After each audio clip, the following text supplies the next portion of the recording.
L'argent. Tout le monde oublie toujours de penser à l'argent.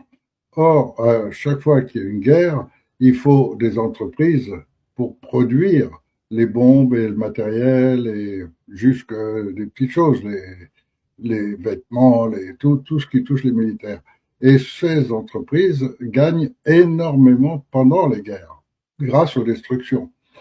Par ailleurs, et ça, je crois que beaucoup de gens n'y pensent jamais, vous avez des entreprises spécialisées dans ce qu'on appelle la reconstruction.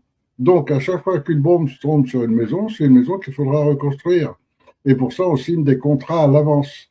Et c'est comme ça que Bechtel, Halliburton et beaucoup d'autres se font un fric fou avec les guerres, quelles qu'elles soient. Et donc, ils avaient acheté des terres agricoles, mais aussi des bâtiments, des reconstructions, etc., en pariant que l'Ukraine allait gagner contre la Russie. Et donc, ils ont perdu énormément. Alors, il faut maintenant qu'ils retrouvent leur argent. Et pour ça, il y a encore ce qui reste de l'Ukraine, mais les Russes ne sont pas forcément les acheteurs chez Bechtel ou Halliburton. Ils ont leurs propres entreprises de reconstruction. Donc, l'affaire pour eux n'est pas très bonne de ce côté-là. En revanche, elle peut être excellente du côté de l'Iran. Alors, suivez un peu l'argent, suivez les grandes entreprises, suivez les magas, et vous aurez une idée de l'avenir des guerres, ne serait-ce que par les contrats qui sont signés avant la fin de la guerre par ces entreprises. Et regardez un peu les contrats signés par Bechtel, Halliburton, Total, etc. Il y en a une multitude qui sont prêts à se gaver sur la guerre. Les morts, on s'en fout, ça compte pas. Ce qui compte, c'est l'argent. Ajoutons encore qu'il faudrait aussi s'intéresser aux constructions de terrains pour créer des camps de concentration. Et ça, c'est un peu partout dans le monde en ce moment. Il faudrait également s'intéresser de près aux techniques employées par les dirigeants pour cacher les morts. Cacher les morts, ça consiste à envoyer, comme par exemple le fait en ce moment Trump, pour dissimuler tous les morts qu'il y a. Rapidement, on leur fait signer des contrats pour les passer sous une société privée. Et donc, ce ne sont plus des militaires, des soldats américains qui sont morts, mais des mercenaires d'une entreprise privée. Donc, cela ne figure plus dans les chiffres. Autre technique, tous les blessés, dont les blessés qui sont beaucoup plus nombreux que les morts, les blessés qui sont discrètement rapatriés dans d'autres zones et à qui on les affecte à un autre camp. Ce qui veut dire qu'après, s'ils survivent ou n'importe quoi, ils étaient à tel camp, qui n'était pas dans la guerre. Sans compter aussi tous ceux qui sont blessés gravement, qui sont perdus, que la colonne vertébrale, le cerveau, ça, mais on les maintient en vie artificiellement.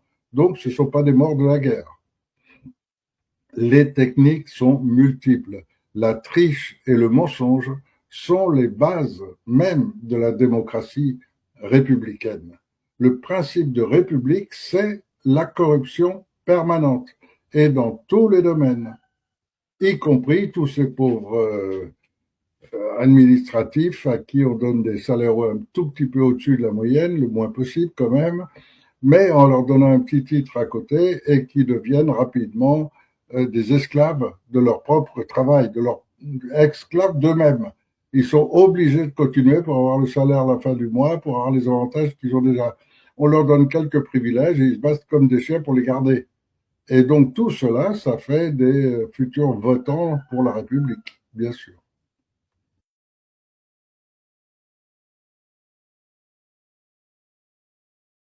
Tu veux pas t'arrêter 2 secondes? J'ai envie de te parler d'une arnaque qui te concerne et qui concerne tout le peuple.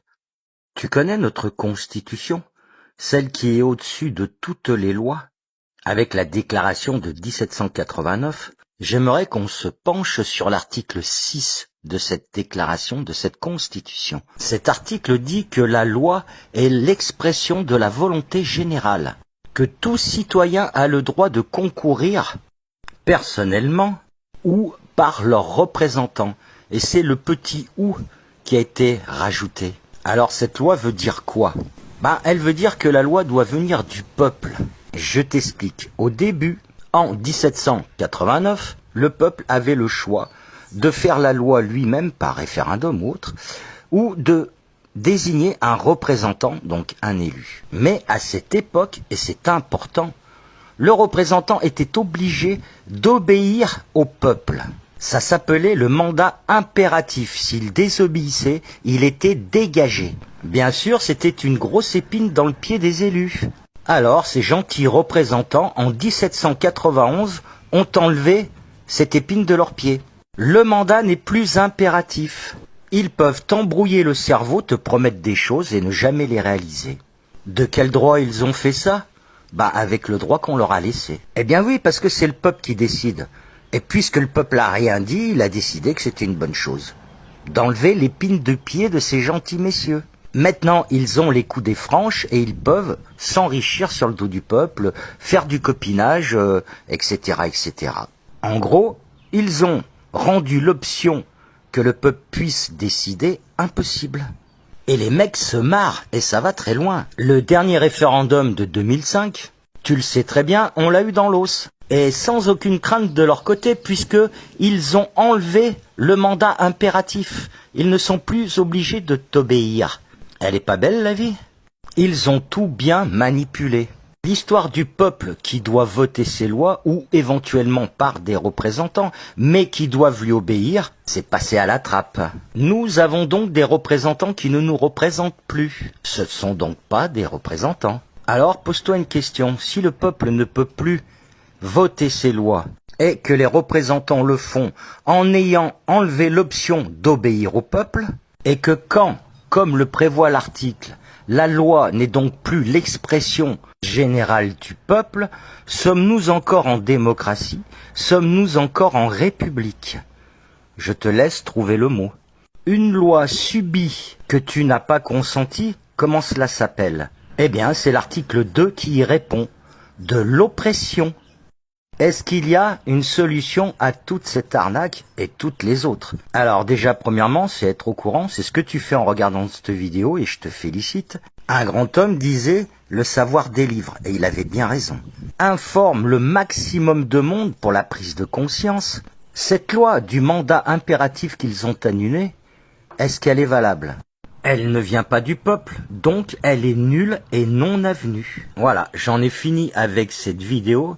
Mais je vais quand même te répéter la phrase principale, la loi, celle de notre Constitution qui est au-dessus de toutes les autres lois.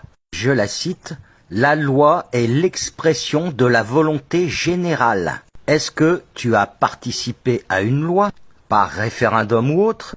Est-ce que tu n'en as pas marre de ces lois qui sont contre toi, contre tout le peuple? Et maintenant que tu sais qu'on t'arnaque, que c'est une grande fumisterie, qu'est-ce que tu vas faire?